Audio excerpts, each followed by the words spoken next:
अस्सलाम वालेकुम। उम्मीद करता हूँ आप सब खैरियत से होंगे। वोट नहीं डालना मैंने। क्यों नहीं डालना भाई? कल मैं डिस्कशन कर रहा था एक दोस्त से, तो ये कोई पहला रिस्पांस नहीं था। काफ़ी दिनों से काफ़ी लोग रिस्पांस दे रहे थे कि हमने वोट नहीं डालना है, वोट डालने से क्या हो जाएगा। सब रिग्ड होता है, प्री प्लान सिस्टम होता है, पार्टीज़ को बनाया जाता है, जोड़ा जाता है, तोड़ा जाता है, मर्जी के उम्मीदवार को जितवाया जाता है, मर्जी की गवर्नमेंट लाई जाती है। और दूसरी बात यह कि मेरा एक वोट डालने से क्या हो जाएगा। तीसरी बात यह है कि एजुकेशन तबके का इस पूरा इलेक्टोरल प्रोसेस में क्या रोल है और वो कैसे चेंज क्रिएट कर सकते हैं बेसिकली। और यही वह तबका है जो अभी तक डिप्रेस नज़र आता है, जो वोट की अहमियत को ज़्यादा समझे लेकिन वही अंडरस्टैंड नहीं कर रहा। तो बात वहीं से जोड़ते हैं कि जो मैं वोट क्यों नहीं दूंगा, तो कहता है जी बात यह है कि मेरे एक वोट डालने से क्या हो जाएगा। प्रोसेस तो ऑलरेडी डिसाइडेड है और हर दफ़ा डिसाइडेड होता है। आज तक पाकिस्तान में कब एक अच्छा सिस्टम, इलेक्टोरल सिस्टम आया है, कब फ्री इलेक्शंस हुए हैं, कब फ्रीडम से गवर्नमेंट्स बनी है।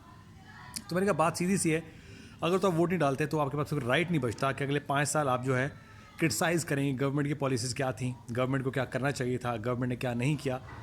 तो आप उस सिस्टम का पार्ट ही चूँकि नहीं है, तो आप पे क्रिटिसाइज़ करने की कोई रिस्पॉन्सिबिलिटी नहीं आती। फिर आपको फॉलो करना है जो भी गवर्नमेंट बनेगी। दूसरी बात यह है, लिटरेसी पॉइंट ऑफ व्यू से देखें तो हमारा टर्न आउट रेट जो है 40-48% तक हार्डली आता है, इवन का 60% भी क्रॉस नहीं करता। तो उसमें अगर हम प्रपोर्शनली एजुकेशन वाइज देखें तो अनएजुकेटेड एरियाज़ के लोगों का जो टर्न आउट रेट है वो ज़्यादा होता है बनिस्बत एजुकेटेड लोगों के।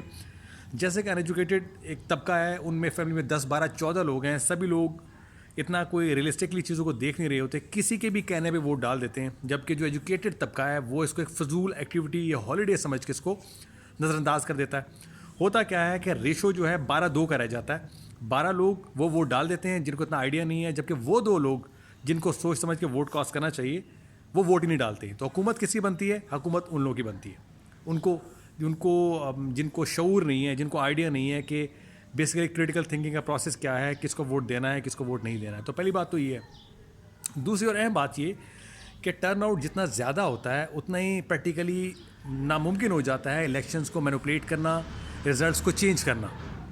तो सिनेरियो इज़ दैट कि अगर आपका टर्नआउट ये पढ़े लिखे तबके का 10-12% का टर्नआउट कम हो जाता है और वो टर्नआउट रह जाता है 40-45% पे, तो ज़ाहिर बात है जो कैंडिडेट्स होंगे उनका विन रेट में कोई इतना खास फ़र्क नहीं पड़ेगा, नेक टू नेक कंपटीशन होगा।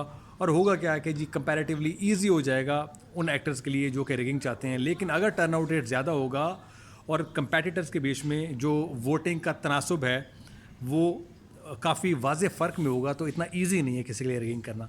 तो आप सिस्टम पे बिलीव रखें और जस्ट बिलीव इट कि किसी भी कैंडिडेट की स्क्रूटनी से लेके उसके जीतने के प्रोसेस से नोटिफिकेशन तक, पार्लियामेंट असम्बली तक पहुंचने तक, ये सारा एक प्रोसेस है और इस प्रोसेस को कोई बाईपास नहीं कर सकता। और ना इतना आसान है किसी के लिए कि वो मर्ज़ी का प्रोसेस ऑप्ट करें। तो 8 फरवरी को ज़रूर निकलें, जिस मर्ज़ी पार्टी को वोट देना है वोट दें। आपका जो हक आपको दिया जाता है 5 साल के बाद, जो कि 5 साल बाद आपको मिलेंगे एक्सरसाइज करने के लिए, उसका इस्तेमाल ज़रूर करें, बजाय कि 5 साल कूदते रहें कि क्या पॉलिसीज़ होनी चाहिए थी और आम आदमी की लाइफ में कितना फ़र्क पड़ना चाहिए था और कितना फ़र्क पड़ा, कौन सी हुकूमत आनी चाहिए थी और कौन सी हुकूमत नहीं आई। तो आई होप कि आप इस मैसेज को फॉरवर्ड भी करेंगे और आपका जो राइट आपको दिया गया अकाउंटेबिलिटी का, जो कि 5 साल बाद मिलता है कि किस पार्टी किस हुकूमत का जो मैनिफेस्टो था कैसा रहा, किसने डिलीवर किया, किसने नहीं किया, उस पर जो आपने मोहर लगानी है, आपकी मोहर ये बताएगी कि आप किस पार्टी की किस पॉलिसी से खुश थे और इस मुल्क का मुस्तकबिल किसके हाथ में देना चाहिए।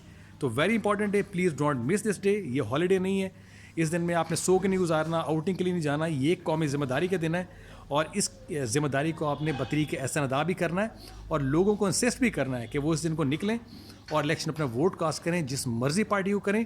और फाइनली ये जो इलेक्टोरल प्रोसेस है उतना ही ट्रांसपेरेंट होगा जितना लोगों का इस सिस्टम में इंटरेस्ट होगा। जितने लोगों का इंटरेस्ट नहीं होगा तो प्रोसेस नहीं होगा और इसमें फिर सबका ट्रस्ट नहीं रहेगा। आई होप कि ये मैसेज आप लोगों तक पहुंचाएंगे और 8 फरवरी को आप जो है अपना हक जो है इस्तेमाल करेंगे और इस इलेक्टोरल प्रोसेस का पार्ट बनेंगे और अपनी पार्टी को वोट ज़रूर डालेंगे। पाकिस्तान जिंदाबाद।